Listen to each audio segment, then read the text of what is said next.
Hi there everyone, welcome to the Adventures of Russell number 21. Yes, coming of age, how exciting.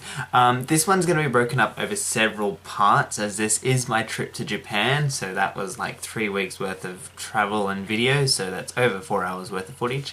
Yay! It's right, I'll chop it down and break it down and try and make it as short as possible. I'm doing things a little bit differently. I'll be putting little timestamps underneath the videos so you can just skip to what you'd like to see. Instead of being in front of the camera talking about where I am and what's going on, I'll be doing a voice over for all of this, so that way it's a little bit more accurate. I can do some more research on what I'm saying, and yeah, that way you can just enjoy viewing things and seeing what I saw instead of just looking at me in front of something. So there we are, ladies and gentlemen. Please take your time and enjoy my videos. If you have any questions or comments, please leave them down below. And yeah, have fun guys. Here's my time in Japan. Here we are, literally on the train from the airport.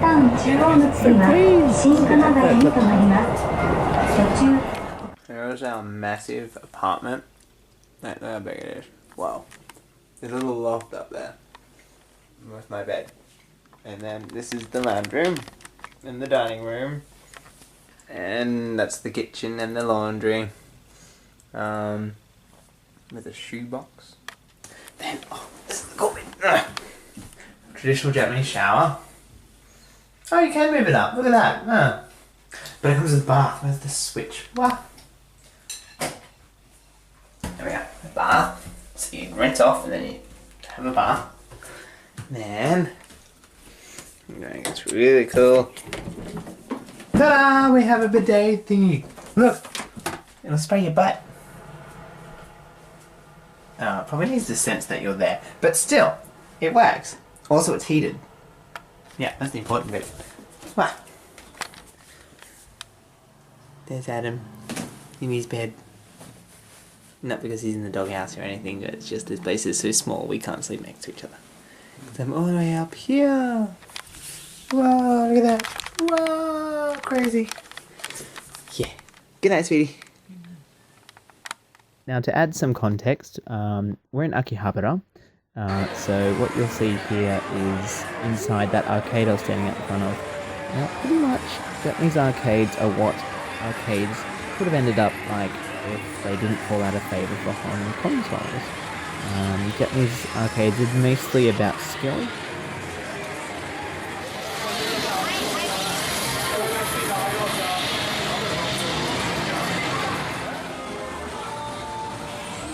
Testers, they're very popular.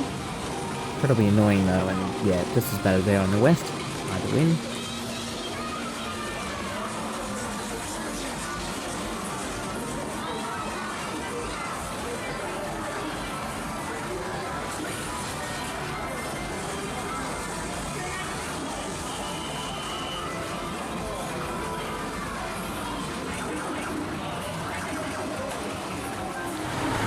So this is downtown Akihabara, and you'll hear in a second Adam saying, well, I'm not doing anything about it. So what are doing? You can also hear some flash,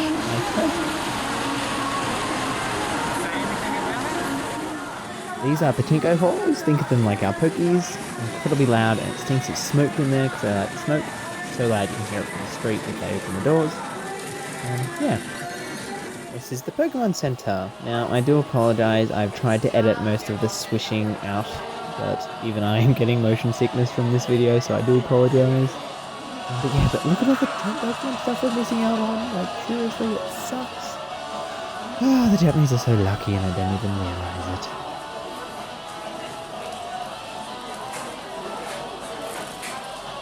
Very proud of. Here's all the Pokemon 20th anniversary stuff. I got one of the cushions when I was in Osaka. More Pokemon stuff. There's Mega Charizard.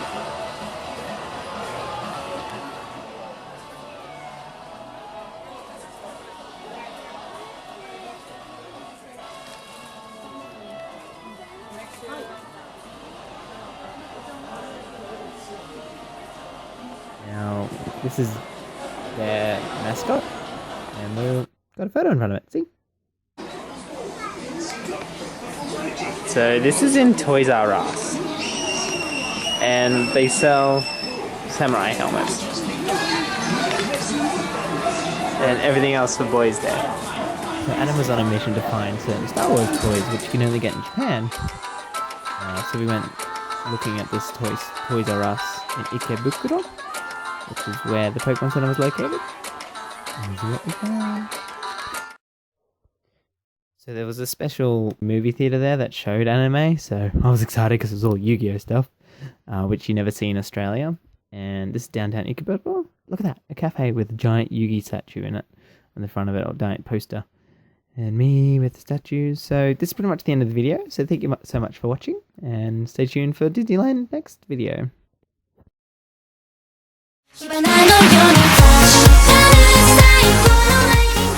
んにちは皆さん Welcome to the Adventures of Russell. This is the first one that's done overseas in Japan. Here I am in Tokyo Disneyland. This video is just going to be mostly a montage of what I've done here today. Barely any speak or talk, which will be a refreshing change, I guess. Anyway, I hope you enjoyed the video.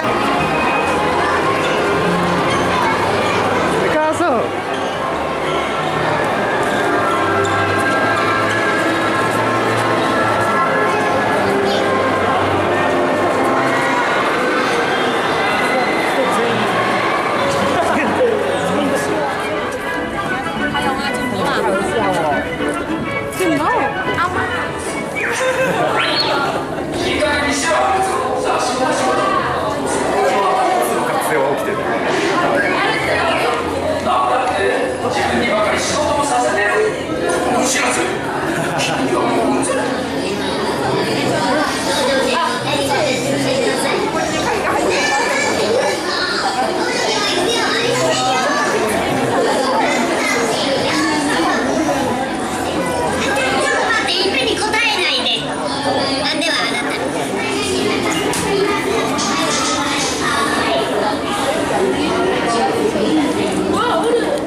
It's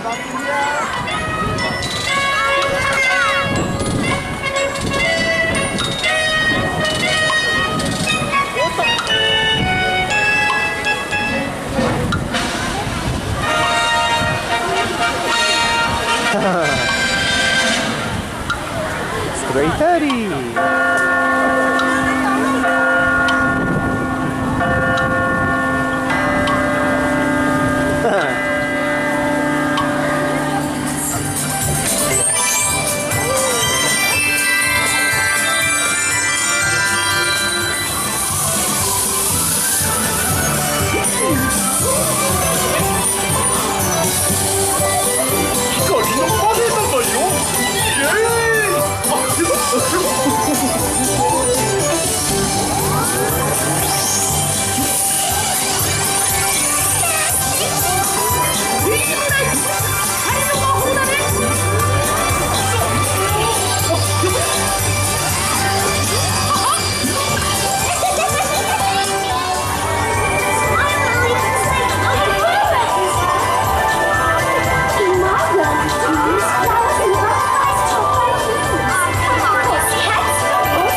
Hi everyone, and welcome to the Adventures of Russell 21. So we're up to our third part in the Japan holiday series, I guess you could say. So this video is going to be set in Harajuku and Shinjuku. So you'll see a lot of two very opposite sides of Japan in one close proximity in this video. Of course, we had the Disneyland video last video, so feel free to click the link below to check that one out. And also, once again, I will be having little timestamps so you can skip to anything that you'd rather see. Also, if you have any questions or anything about my videos or what I did while I was there, because I didn't film everything, feel free to put a little comment down below and I'll reply as soon as possible. So please hit the like button, let me know what you think, and yeah, please enjoy my time here in Harajuku and Shinjuku. So pretty.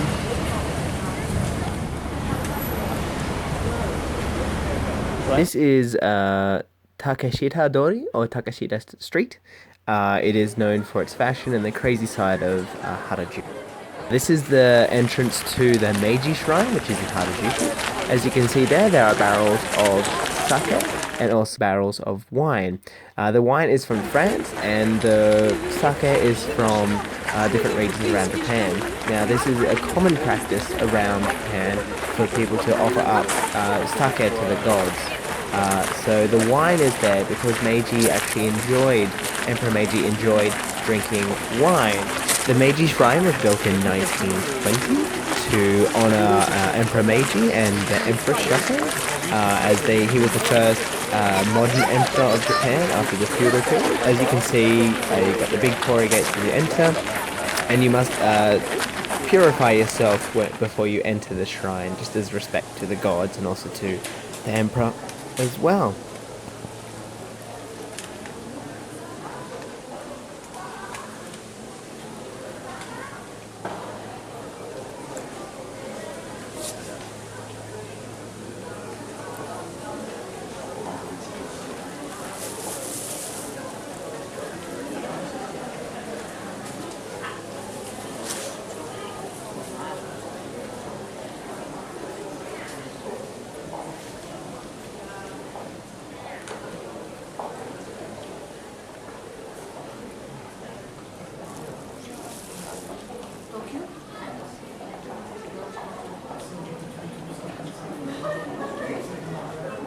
What you can see here is a procession for a traditional Shinto wedding. I don't really know exactly what's going on, but they did a couple of laps around the main area. It was actually pretty interesting to see and very beautiful, as weddings in Australia are very, very different to this. So yeah, it was very interesting to watch.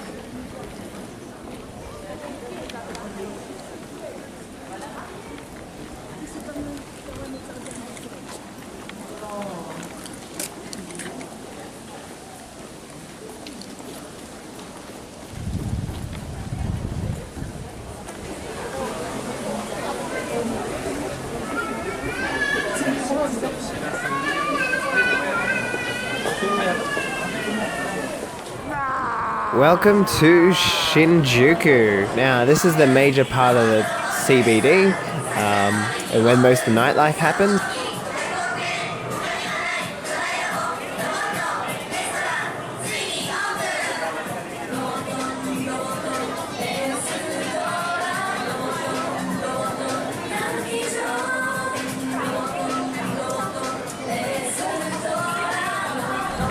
We went to the robot restaurant. As you can see in the waiting room here, it's quite crazy. Lots of lights, very reflective. It's very bright is the best way to describe it. In a moment you'll be serenaded by a beautiful robot here playing the guitar for us. He played that for what felt like an eternity until the show was ready for us. But here you go, enjoy!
Okay,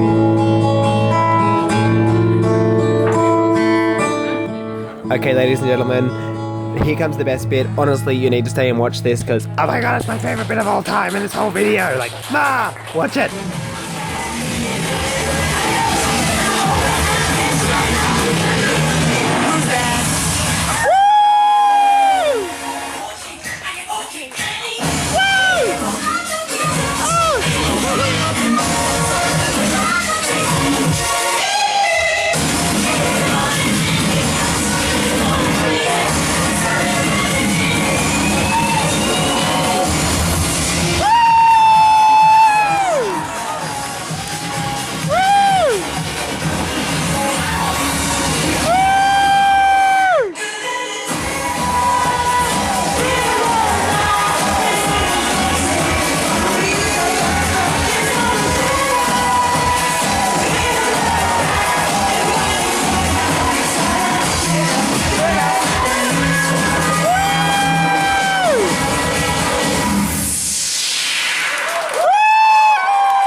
Okay, so you thought that the waiting room was crazy. Wait until you see the finale of this show. So it's pretty much it's a cabaret show.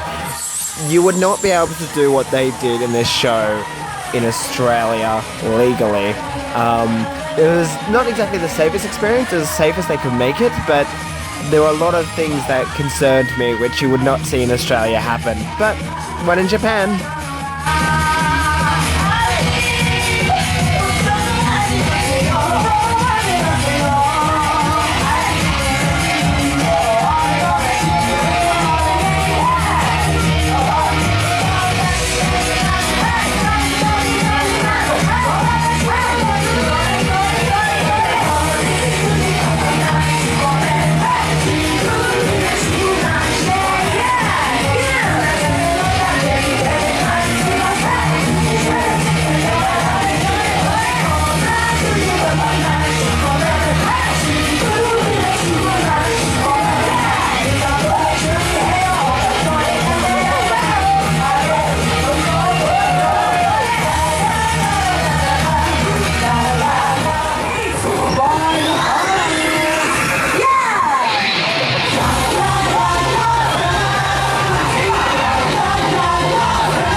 So the people who owned the robot restaurant also had an American-style bar called Ren, and it's very bright and very similar to the robot restaurant.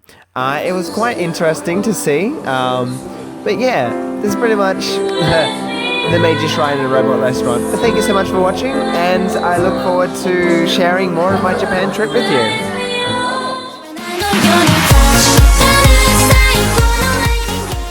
Hi everyone, and welcome to the Adventures of Russell XXI, my time in Japan. I hope you enjoyed the last video, pretty much of the Meiji Shrine and of the Robot Restaurant, which is quite extreme and very interesting to watch. So please, if you haven't watched it already, go back and have a look, have a like, feel free to put a comment. So what I'm doing here in this video is that I'll be spending time in Odaiba. So it's over 2 days, so we went to the Mirai-kan and got to see Asimo, the robot designed and made by Honda back in '97. Whether anything's come from that, I don't know, because I don't see lots of Asimos running around the place.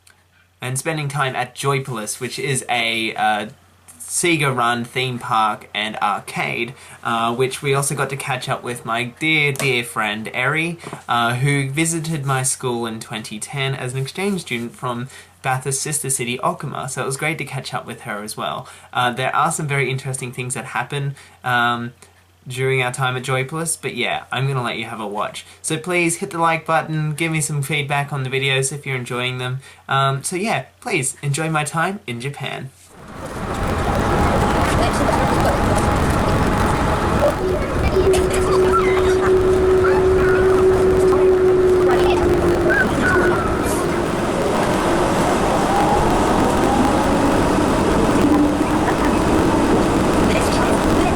The National Museum of Emerging Science and Innovation, or the Nippon Gaku Mirai-kan, commonly known as the Mirai-kan, is home to Asimo and the Geocosmosphere. It was specially built in 2001 by the Japanese Science and Technology Agency to foster an interest in science and to reflect the world through the lenses of science.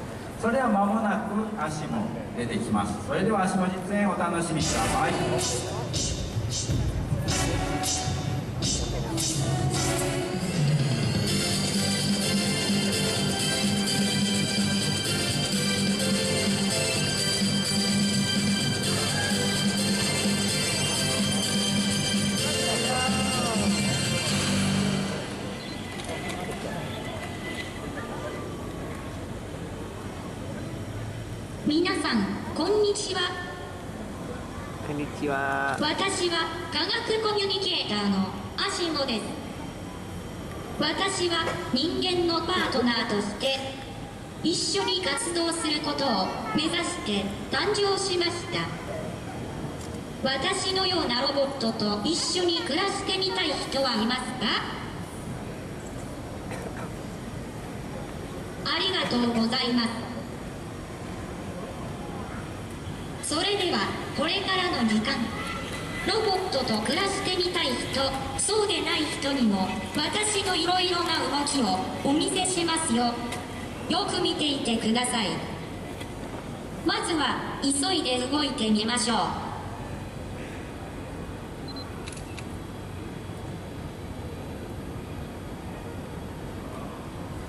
いきますよ。Asimo is a humanoid robot created by Honda to push the boundaries of humanoid robots. His name stands for Advanced Step in Innovative Mobility. After 2 decades of research, Asimo was designed to operate in the real world. Being 1.3 meters tall, he is big enough to reach things and be non-threatening. He has been programmed to sense humans, respond to his name, and avoid obstacles in real time. With 34 degrees of freedom, he is able to accomplish many tasks, such as climbing stairs, shaking hands, and kicking balls. 上半身の動きをよく見てください。体全体を使って倒れないようにしていることがわかりますか？体をうまく動かしながらボールを蹴ることもできますよ。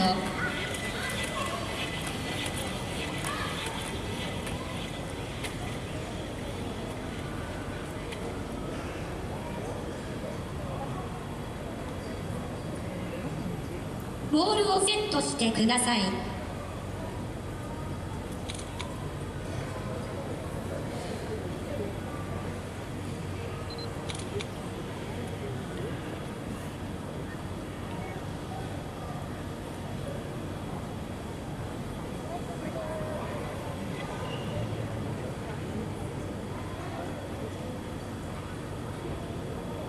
いきますよ。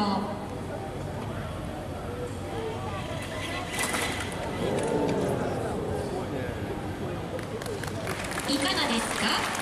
体全体を使っていることがわかりますか？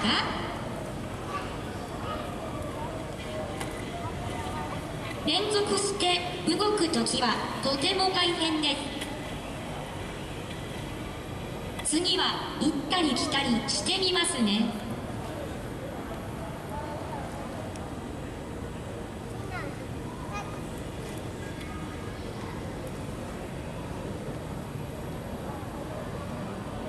見ていてくださいね。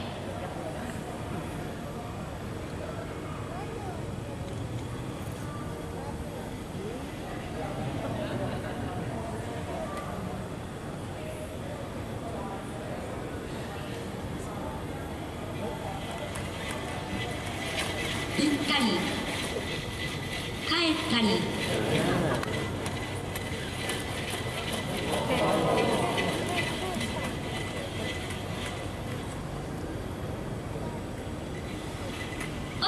忙しかった。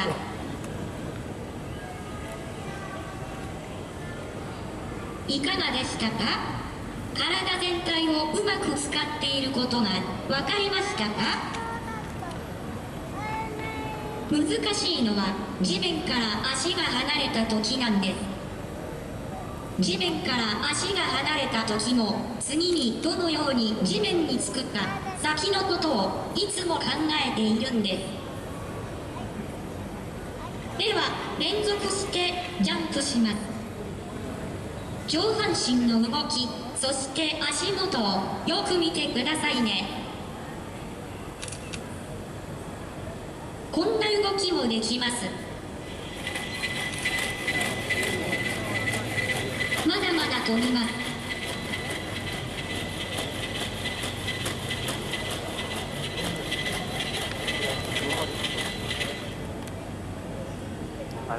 いかがでしょう？簡単そうに見えましたか？次の動きをするのにどのような体勢が良いのか常に先に考えていました。バランスを取ることはとても難しいですね。これで皆さんと一緒に歩いたりできるかな？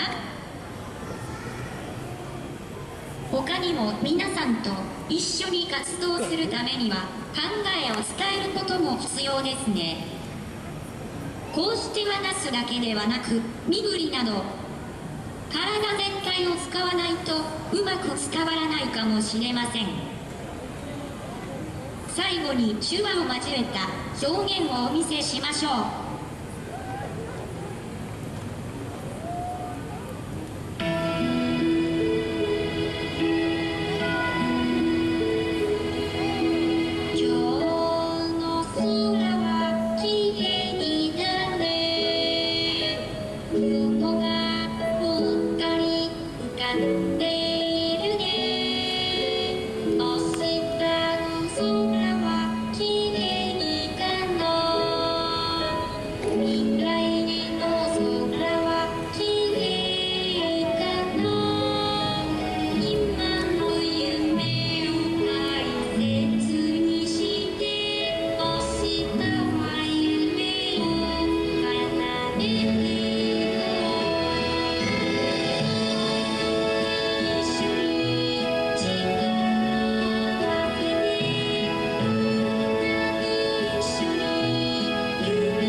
いかがでしたか？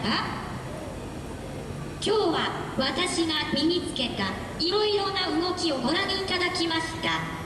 私のようなロボットは今たくさん誕生しています。私たちロボットと一緒にどんなことをしてみたいですか？皆さんのアイデアを人間の科学コミュニケーターとの話をしてみてくださいね。それでは部屋に戻りますね。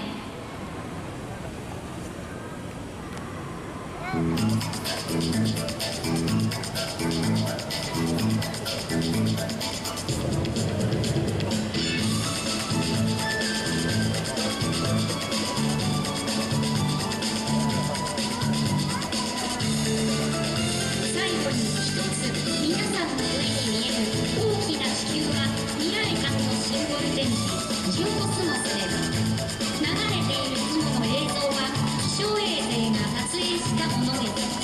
宇宙から見た地球をいろんな角度から感じてみてくださいね。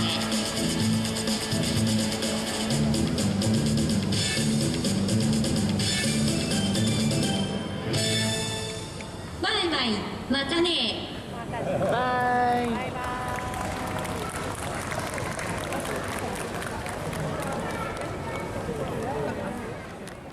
This is a life-size statue of a Gundam mobile suit that was built for the 30th anniversary of the anime. It is 18 meters tall and was completed in 2009.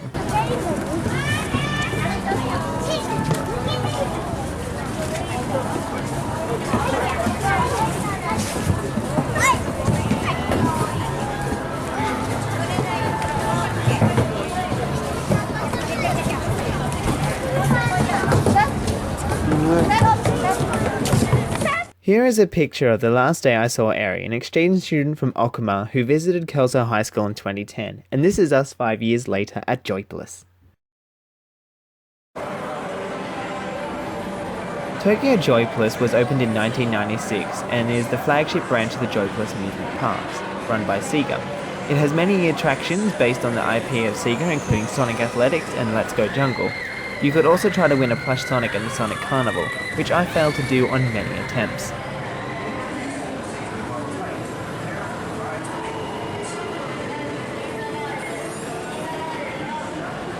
Joypolis has a hologram stage where performances were held of Hatsune Miku and Loppet. Hatsune Miku is all virtual with her singing created by a voice simulation software. She is also really popular.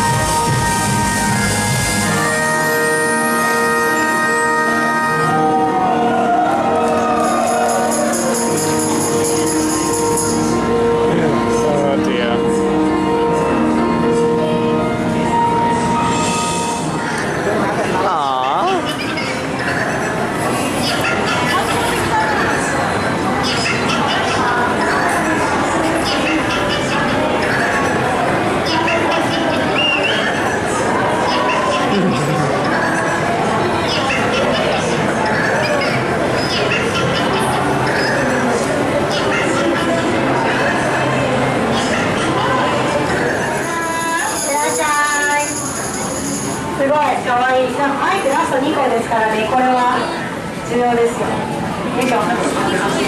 なんで落ちないか。あ、重いかわいい。マイクが重い。よいしょ。さあ、取れました。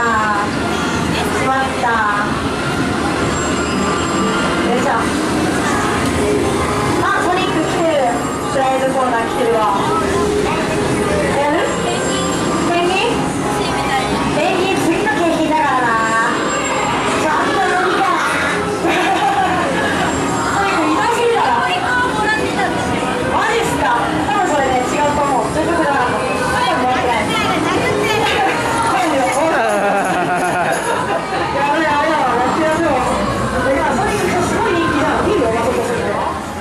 ソニックはソニックを取ろうとしているぞ。ものすごいシャッターチャンスですね、今日はね。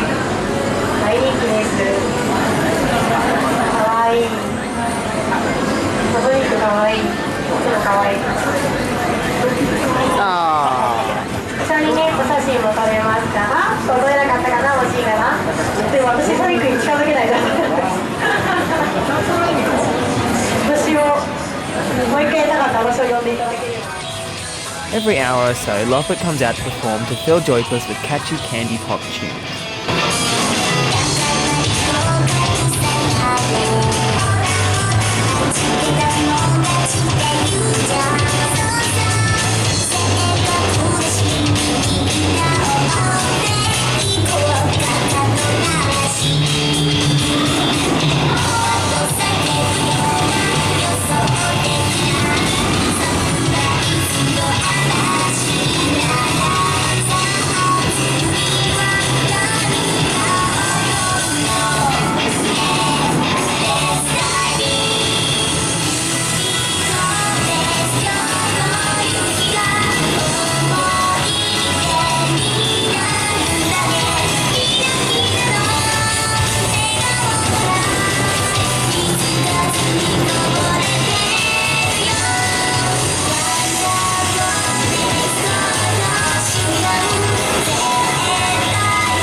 Also, just quickly, Michael Jackson visited Joyplis in 1996 during his History World Tour.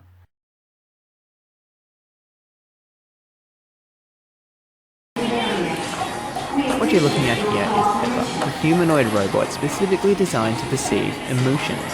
He is the first humanoid robot also to be adopted into Japanese homes. This one here is performing Single Ladies for us, which was quite a treat.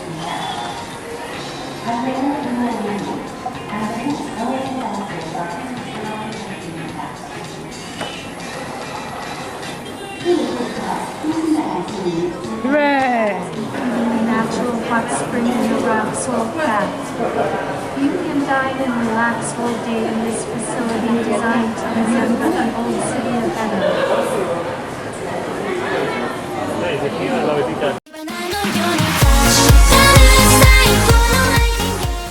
Hi there everyone, it's Russell here. I hope you're enjoying all my Japan videos so far. Last video we went to the Maraikan and Odaiba and Joyplis, so that was really cool. I got to meet Sonic the Hedgehog, I'm still quite happy about that.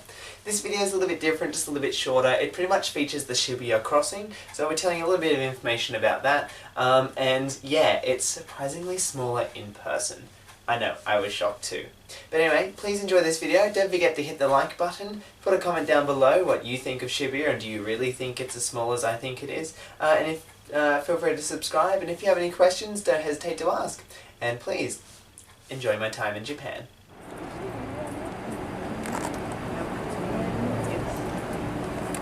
What you can see here is vending machines at the front of the Meiji Shrine. I wanted to see what the hot beverages were like, because in Australia our vending machines only decant cold drinks, so this is actually a hot can of tea. Hooray!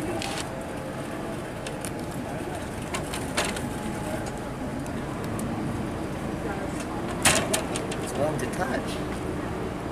It's really warm. Ow. Feel that. This is The Myth of Tomorrow, a 30-meter long artwork depicting the bombing of Hiroshima and the aftereffects of nuclear bombs. It was commissioned for a luxury hotel in Mexico and was lost from 1969 to 2003 and was finally installed in Shibuya Station in 2008.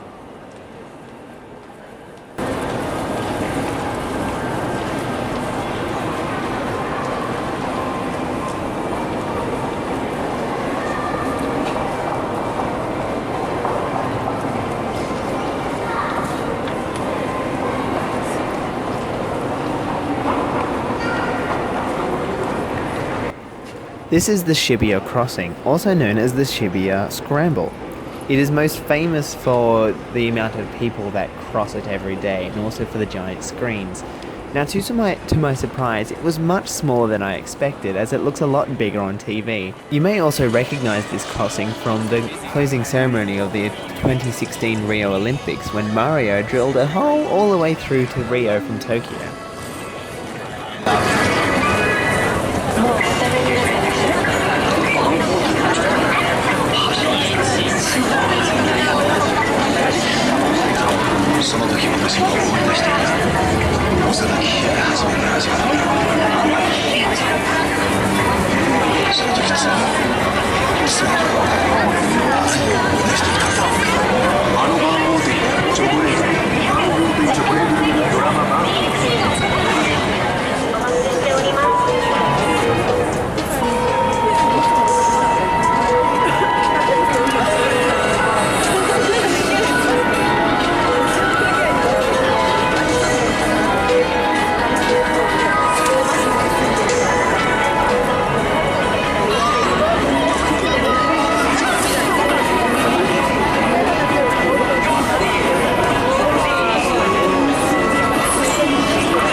This is just a cool ad for Pocky that I saw at Shibuya Crossing.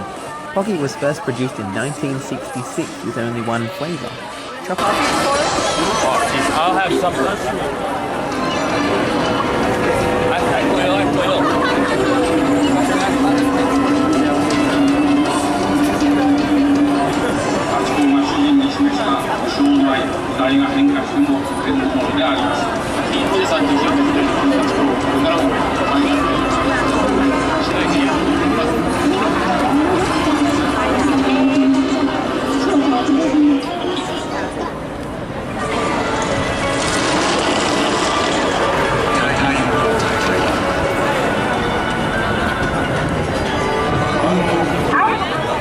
This is Hachiko. He's an Akita dog that used to come to Shibuya Station every day to meet his master, a professor returning from work. The professor died in 1925, but Hachiko kept coming for 10 years until his death. The story is now legend, and the local inhabitants of Shibuya chose to erect a statue in honor of this dog. Hi there everyone and welcome to the Adventures of Russell XXI. In this adventure, Adam and I are going to Mount Fuji. Now we did a day trip from Tokyo to Mount Fuji and it was quite an amazing trip. Buses I still hate whether they're in Japan or not, they make me very, very stuffy, but oddly I felt this one had a little bit more room than what ones in Australia have. So it was a day trip. We bussed out to Lake Ashi to Mount Hakone, where we had had lunch and also a small boat trip and a cable car ride up to the top of a mountain. Unfortunately, because it was so cloudy, we couldn't see Mount Fuji. On a clear day, we could have seen Mount Fuji from there, but unfortunately, the weather gods weren't on our side. There's a few facts that you'll be able to pick up from the cable car ride, which you'll be seeing in here, which have beautiful views. Like you don't see a lot of country parts of Japan, mainly because we did stay in the cities, but this was one chance we got to see outside of the cities, which was excellent. We had a traditional Japanese lunch. Adam's was a little bit different because it was a vegetarian one, so it wasn't too interesting. So unfortunately I didn't take a lot of footage of Mount Fuji. There wasn't a lot to look at because it was quite cloudy, but don't worry, Mount Fuji will come back in future videos, so please keep an eye out for those. Also let me know what you think of this video, what you thought of the last video, and yeah, what are your impressions of Mount Fuji? So please hit the like button, don't forget to subscribe and leave a comment down below about what you think about Mount Fuji. Please enjoy my time in Japan.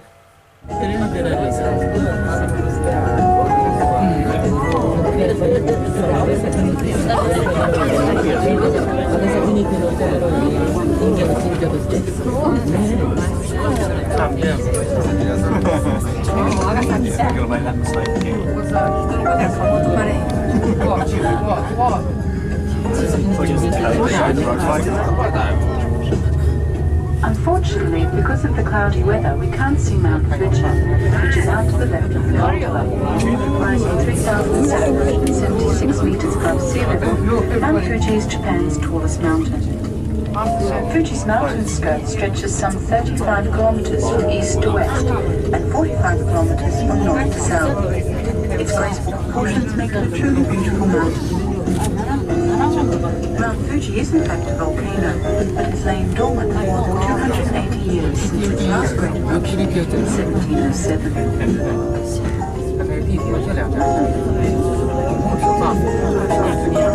The descending gondola will soon pass us by, which means that we will travel 900 meters up to the left of the roadway. The gondola is now operating at a speed of 18 kilometers an hour.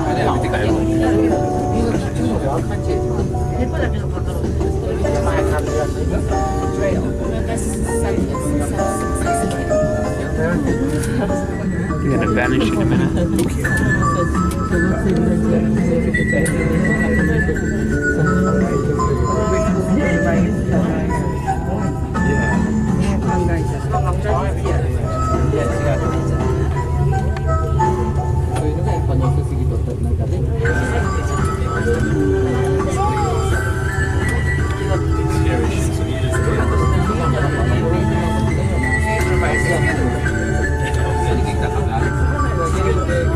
We will shortly pass the roadway's second tower, which is 43 meters high, a height that is almost the same as the depth of the deepest point of Lake Hiroshima.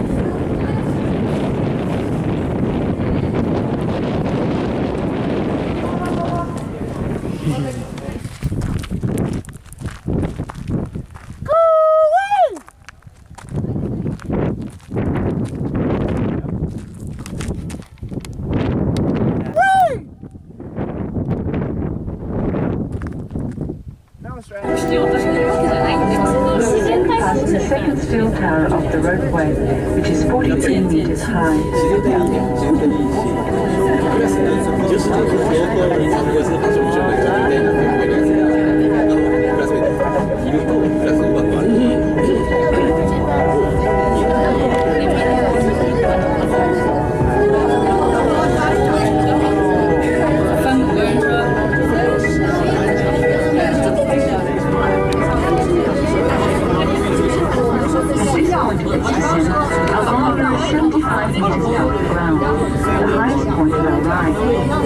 Traveled 98 meters down the middle of the roadway, and the gondola is now operating at a speed of 18 kilometers an hour.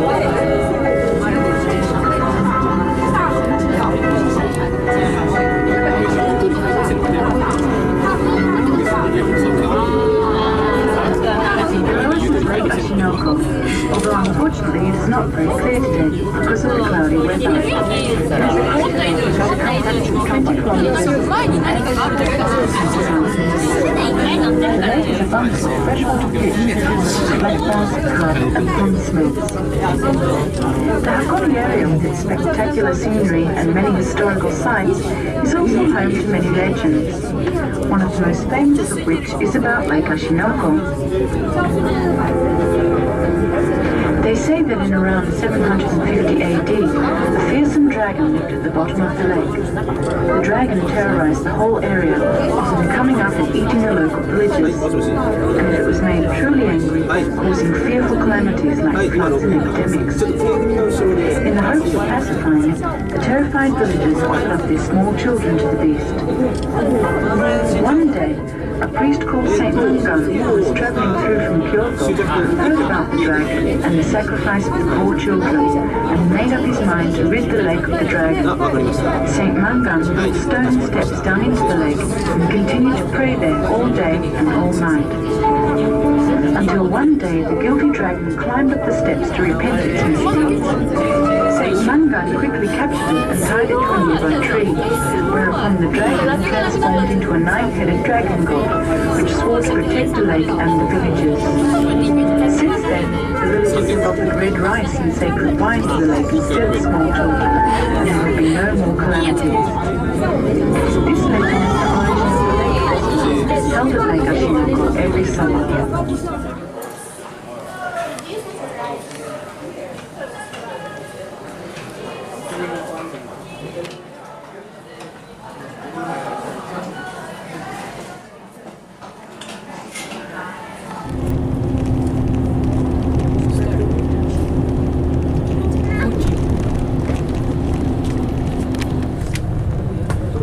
Hear very clearly.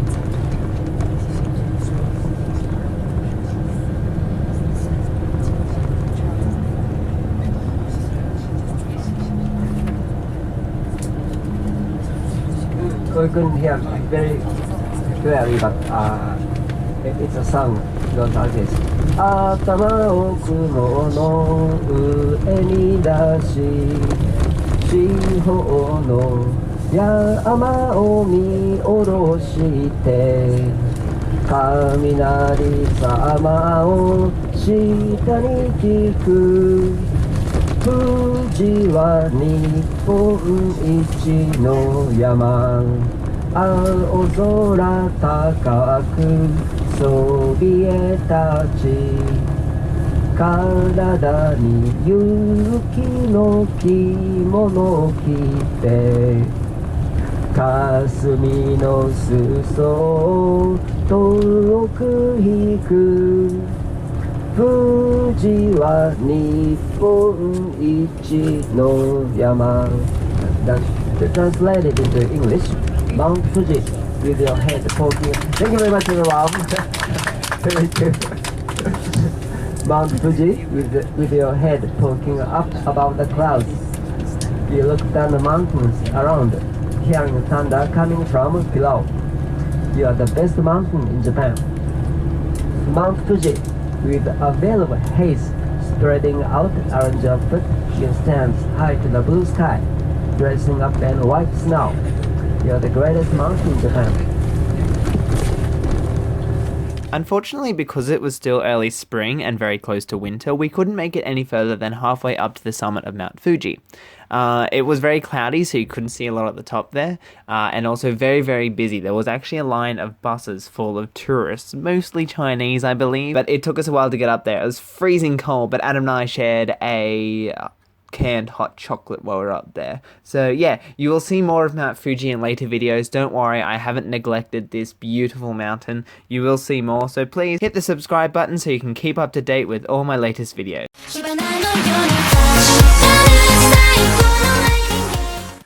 Hi there everyone, and welcome to the Adventures of Russell XXI. We are in Kyoto for this video. I've split this video up into multiple parts. So you'll be seeing Maiko, their apprentice geisha. You'll be seeing also the Shinto priests as well. Also the skyline and a little bit of Kyoto train station, which is massive and have heaps in it. So this is this video. Please let me know what you like, anything you'd like to see. Tell me how you liked the last video. And of course, don't forget to hit the like button and to subscribe to see what's coming up next. Enjoy.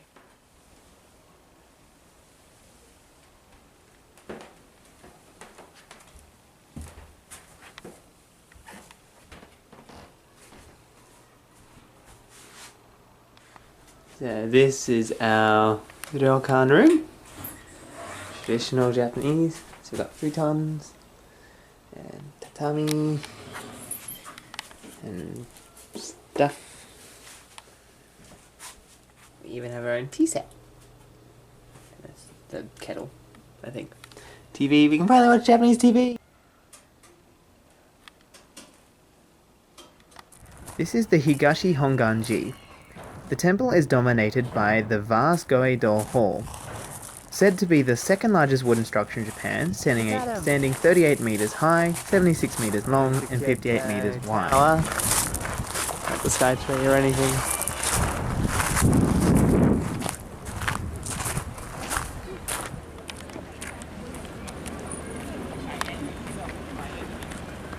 This is the Heian Jingu. It was built in 1895 to commemorate the 1100th anniversary of the founding of Kyoto.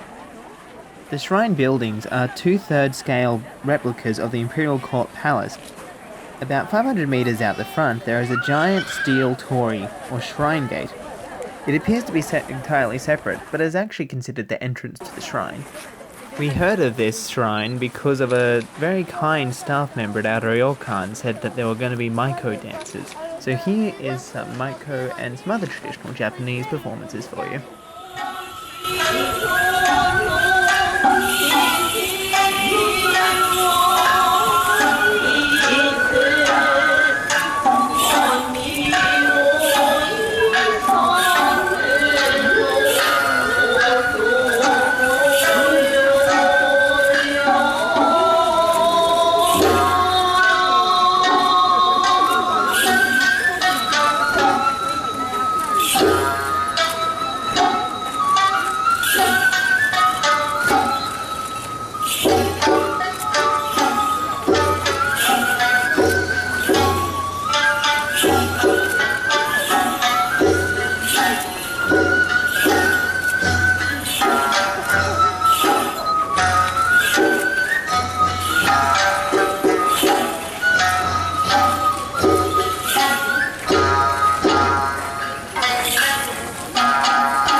から包丁を取られ、数々の宮中行事を考案されました。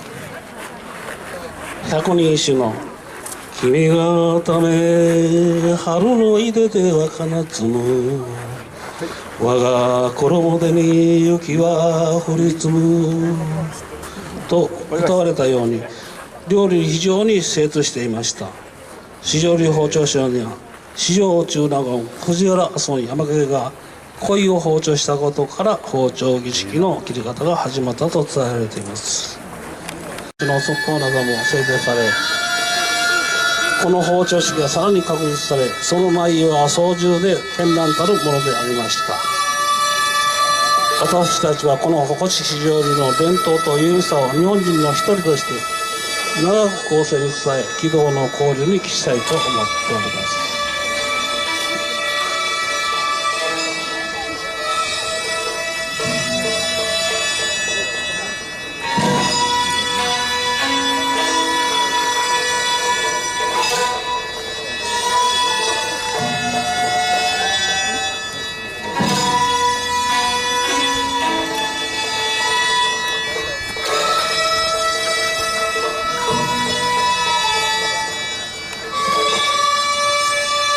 取り行っている包丁人は、土器杯本部道場会頭皇帝森本康弘、添杯名道場会頭皇帝杉野博、添田杯姫路道場会頭師範船橋要でございます。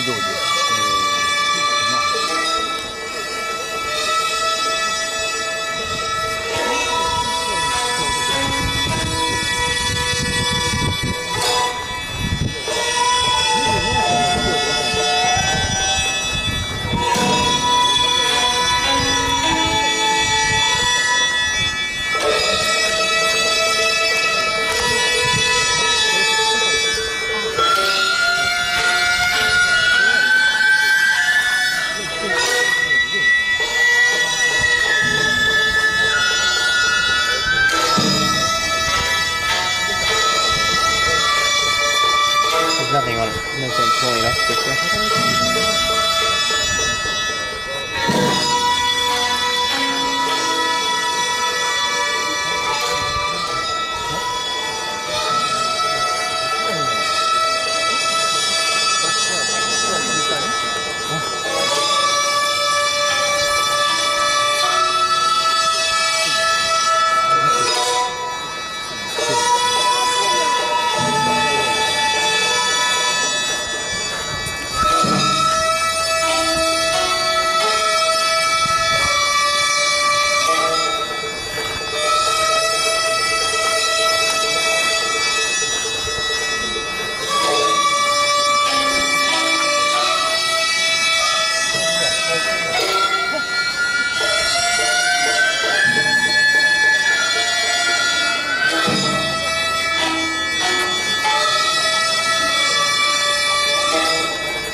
Hi there everyone and welcome to the Adventures of Russell XXI.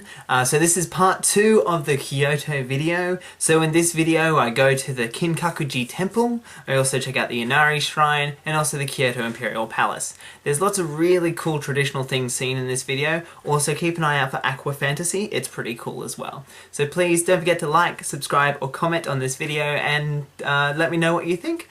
So yes, heading on to Osaka in the next video, so stay tuned. Enjoy my time in Japan.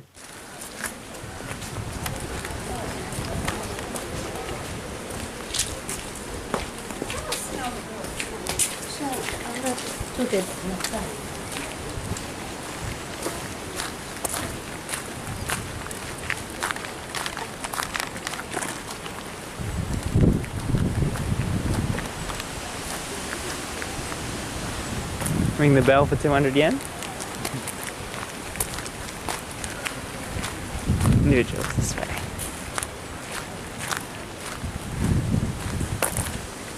This is the Kinkakuji Temple.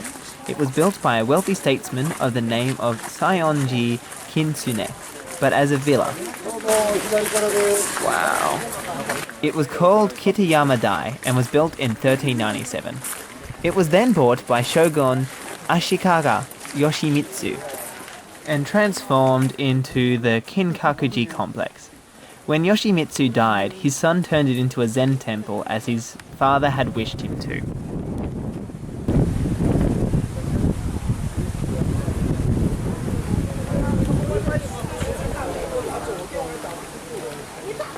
The temple was burned down on July 2nd, 1950 at 2:30 a.m. by an apprentice monk. The temple was rebuilt in 1955 though. There are doubts that so much gold leaf was actually used on the original pavilion. It is truly amazing to see this golden building in real life. While we were walking around, some Asian tourists asked us for our photos. Not sure why though. Maybe it was because they saw us kissing earlier. I did love the attention though.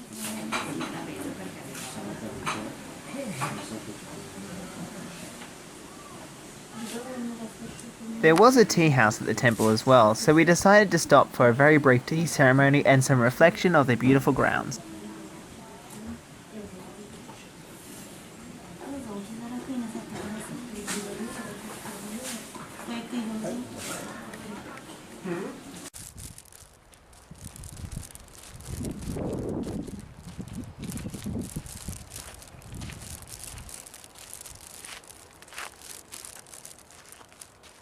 This is the Kyoto Imperial Palace. I was not allowed to film inside as it is a World Heritage Site. This is where the emperor would rule from before the Meiji Restoration. This version of the palace was built in 1855. It was the home of the Tokugawa shoguns of the Edo period. It has a nightingale floor that creaks when you walk on them as to alert anyone of intruders. They also used mannequins to recreate scenes from palace life, including when the Tokugawa shogun relinquished his power over to Emperor Meiji.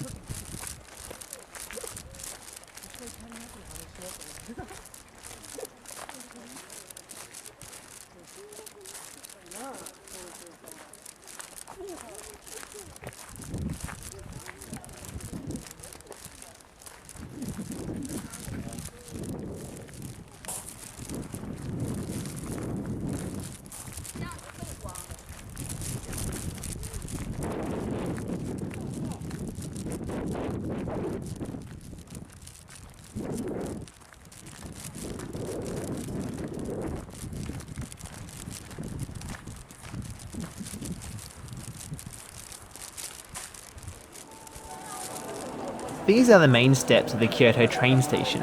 It is basically a giant shopping complex with food and souvenir stores, restaurants and a hotel. The big stairway has 171 steps which are full of 15,000 LED lights that create wonderful images. They change with the seasons and with many local events.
This is the Fushimi Inari Taisha, or the Inari Shrine. It is at the base of Mount Inari, which stands 233 meters above sea level. It is the most famous for the Senbon Tori, 1000 Tori. It is dedicated to the Inari, or gods of rice. It is believed that foxes are the messengers of the kami, gods, so there are a lot of fox statues around. Our hotel was just down from the road from this shrine, and we didn't even realise until the next day. Here, you lift the stone after paying your respects. If the stone is heavier than what you think, you'll have some difficulty in the future, but if it is lighter, you will be rewarded with good luck.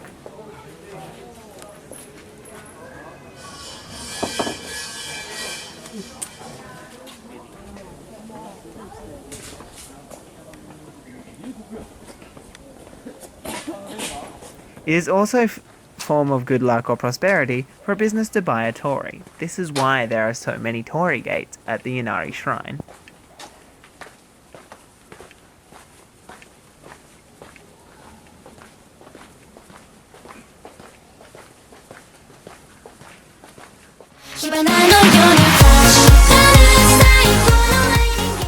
Hi there everyone, and welcome to the Adventures of Russell XXI. Now in last video we checked out the last of Kyoto, and now we're moving into Osaka. Now we're over halfway through the trip now, so in this video we'll be checking out Dotonbori Street, the HEP 5 Ferris wheel, and also many other parts of Osaka. Now Osaka, surprisingly, is quite a big city. I thought the cities would get smaller the further we went west, but no, that wasn't the case. So yeah, lots of cool things to see. This is only a small fraction of what we actually saw. But yeah, don't forget to hit the like button if you like this video. Feel free to comment, and don't forget to share and subscribe. So please, enjoy my time in Japan.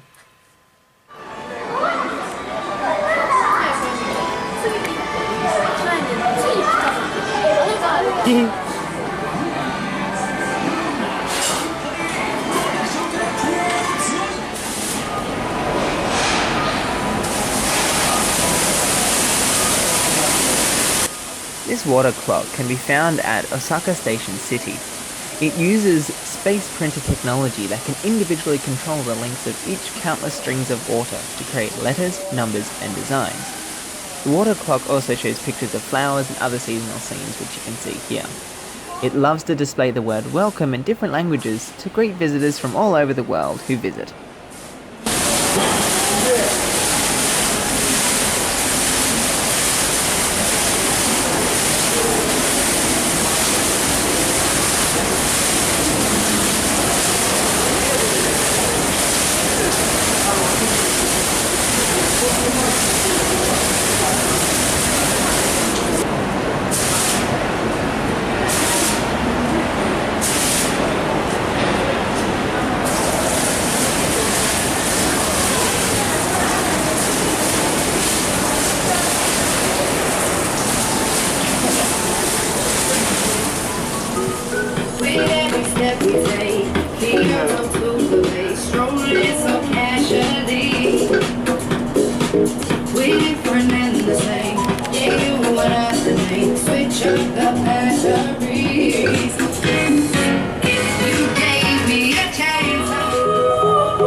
If anything is famous for Osaka, it is this sign here. As you can see, it has a giant crab on it which measures 6.5 meters long. This mechanized moving billboard was built in 1960 and spawned many imitations. The puppet that you see here is the Kugaore Karo. It is a mechanical drum playing clown installed in 1950.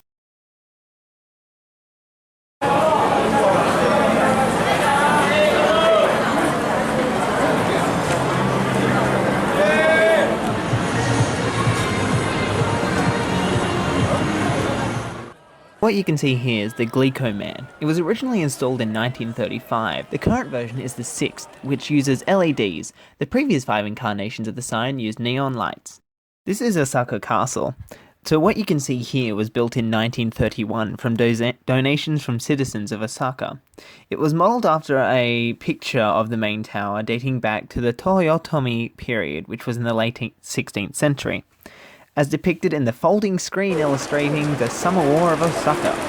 The original main tower was completed in 1585 by Hiroshi Toyotomi, but was lost in fire during the Summer War of Osaka in 1615. The second main tower was built in 1626 by the Tokugawa shogunate, which again was lost in fire caused by a lightning strike in 1665. The third main tower, which remains today, has been open to the public as a museum since its inception. Just for some context of scale, here's Adam and I out the front of one of the main walls to Osaka Castle. We're tiny in comparison. This is the Osaka Museum of History. It was built in 2001 and features lots and lots of displays of the history of Osaka and also a little bit of Japan. It features everything from ancient Naniwa, which was the ancient capital of Japan until it turned into Osaka, and also displays that also feature early 20th century Japan before the war. So unfortunately a lot of the displays were in Japanese, and I should have hired a little audio guide, but unfortunately I decided against it, so there's not a lot I can really tell you about this, so please just enjoy watching and looking at these displays, and yeah, enjoy.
Hi there everyone, and welcome to the Adventures of Russell XXI.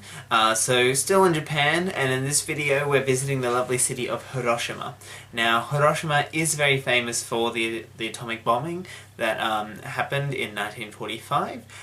So because it was such a somber place, I didn't do a lot of filming here.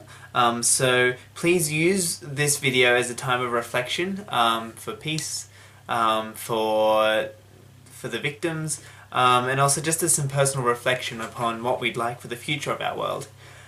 So also there's some other little things in here, so bits of Hiroshima Castle.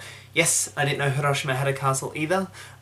So yeah, and other just little snippets from the Peace Avenue as well. So please enjoy this video. It's a bit of an emotional one. As I said, I didn't do a lot of filming for this one because it was so emotional. But yeah, please feel free to hit the like button, feel free to share this around so people can also see the beauty and also the growth of Hiroshima after the bomb. So yeah, enjoy this video.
This is Hiroshima Castle, and it was built in 1591 by Terumoto Mori, a feudal lord. However, it was destroyed by the A-bomb in 1945. It had been reconstructed in March 1951 for a sports cultural exposition, but it was only temporary, and then back in 1958 it was officially reconstructed using concrete.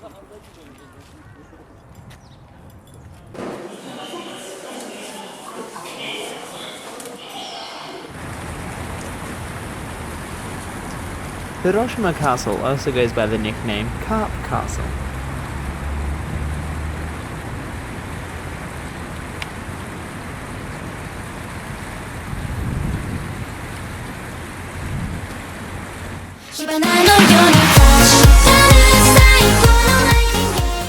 Hi there everyone, and welcome to the Adventures of Russell XXI. So this is the second last video in this series. I know, bit of a sad one, but this is my time in Miyajima.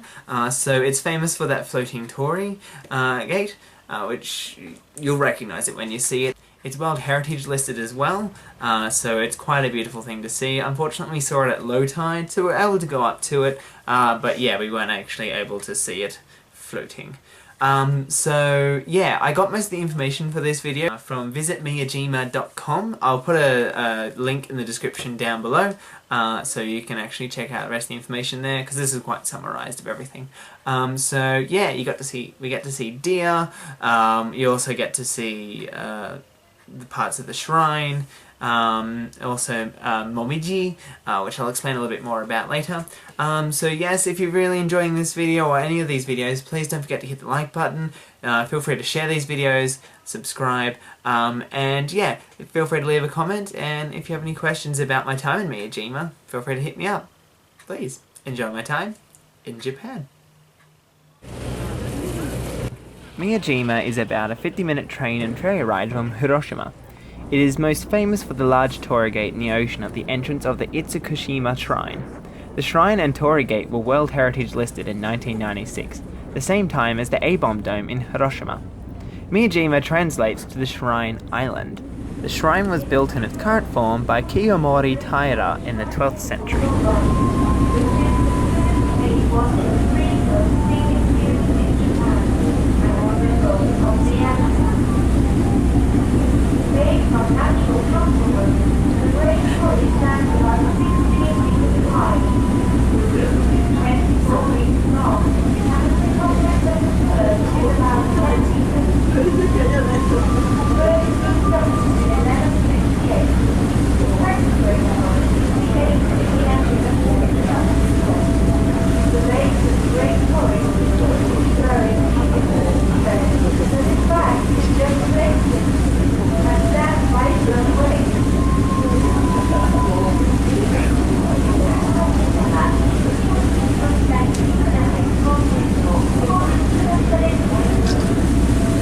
Miyajima is also home to deer. It is illegal to feed them, but after many years of tourists feeding them, they have become dependent upon humans for food.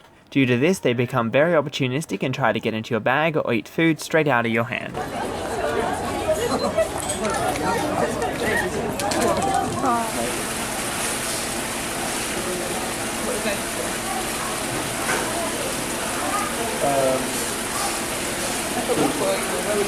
This 5-story pagoda was originally constructed in 1407 and it was restored in 1533. The main deity enshrined here is the Buddha of medicine.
The current torii was built in 1875 and is the 8th torii in its history.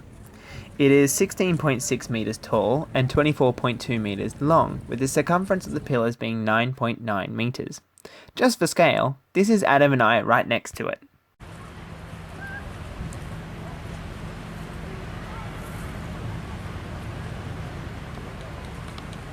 Now, the machine that you see here is making momiji manju, and they were first created about 100 years ago in 1906. The female manager of Irokan, Okami, asked a Japanese pastry chef who often had business dealings with her to make something special for Miyajima, and this is said to have been the beginning of momiji manju. There are many flavours: chocolate, custard, matcha, cheese, and also smooth red bean inside the maple-shaped castella. Another story of origin is that the Hirobumi Ito visited Miyajima during the Meiji period. While looking at the charming hands of the girl working at the tea house, he said to her jokingly, "How tasty would it be if I could eat baked sweets shaped like maple leaves?" The female manager of the tea house was listening to him and made momiji manju from the scattered maple leaves as her motif. Since then, more research has been done to improve the ingredients and the method. Now it has become a special sweet worthy of praise, not only in Miyajima but in Hiroshima.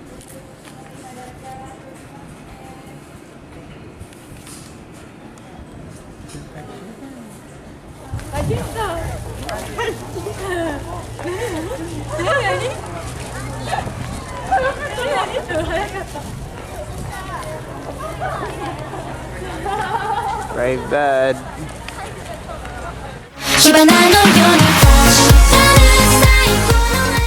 Hi there everyone and welcome to the Adventures of Russell XXI.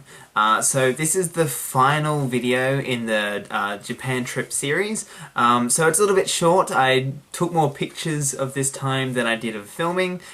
So it features a little bit of the Shinkansen, it also features Tokyo Tower, and also all the Yu-Gi-Oh cards ever released up until just before the Dark Side of Dimensions movie was released in Japan, which is really, really cool. So I really enjoyed making this this series, showing you guys my holiday, but also showing all the different things of Japan. So yeah, I hope you've enjoyed it. So please don't forget to hit the like button, to share this video, to leave any comments. So yeah, thank you so much for watching, and yeah, I look forward to producing some more videos in the future. So thank you so much. So yeah, enjoy my time in Japan. 6, departing at 11. First built in the 1960s, the Shinkansen or bullet trains are one of the most efficient ways to travel around Japan. The line we caught from Hiroshima to Shinosaka to Tokyo was the Sakura and Hikari line. Because we bought a JR pass, we didn't need to pay for our ticket, we just booked our seats the day before.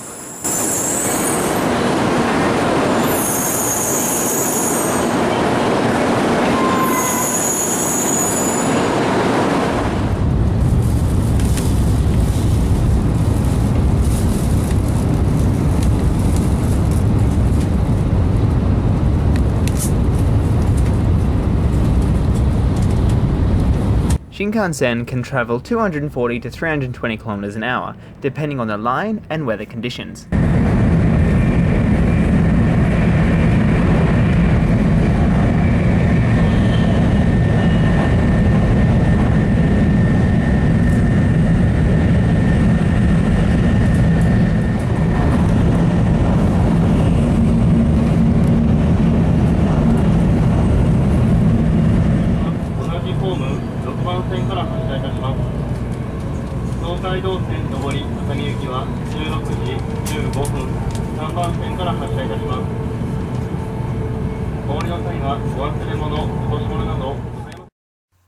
On the night of our return to Tokyo, we caught a train to Tokyo Station, then walked 40 minutes to Tokyo Tower.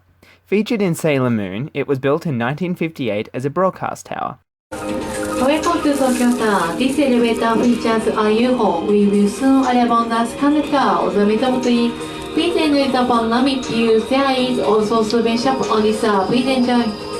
It stands 333 meters tall and is a replica of the Eiffel Tower in France. It is painted white and international orange for air safety regulations. It does look red, but if you stare long enough, it does look orange. There are 2 viewing decks. We went on the lower one as it was cheaper. I sent Jasmine a postcard from there.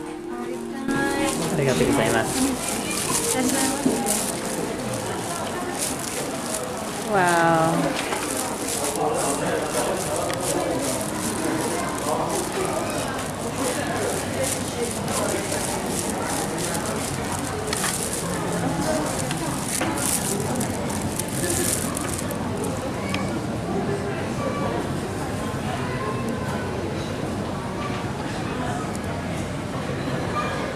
Tokyo Skytree. Whoa. Anyone want to open a window?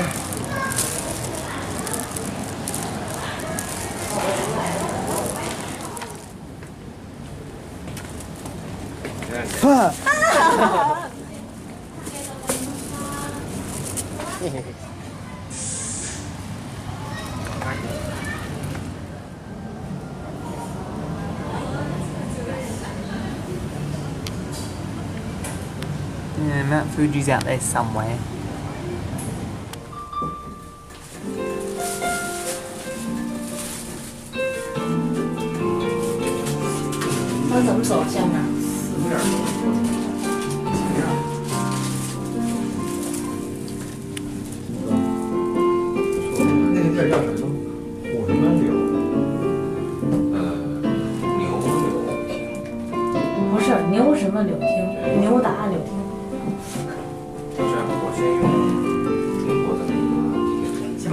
Thank you for visiting Tokyo Town. We will soon arrive on the first floor. 这个打不出来，就这个。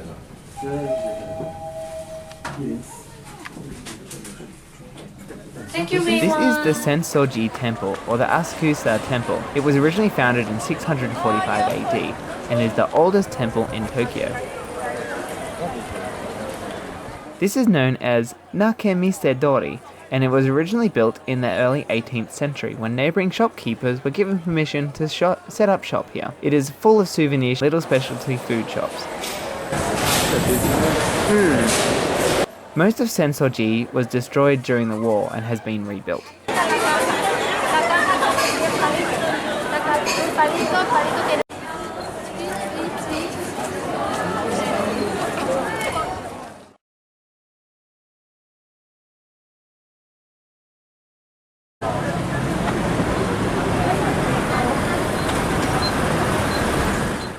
"2016 marks the 20th anniversary of Yu-Gi-Oh!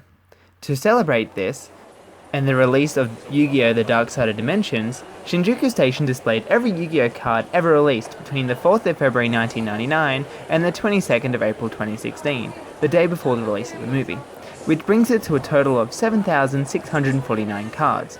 It was truly amazing seeing all these cards. I spoke to a lady while taking photos and she noticed my shorts looked a lot like the cards on display.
Thank you so much for watching this series. If you'd like to start from the beginning, feel free to click up here, and there will be a link to the start of the series for the first video. Otherwise, don't forget to hit the subscribe button here, and yeah, keep up to date with everything going on my channel. So thank you so much for watching.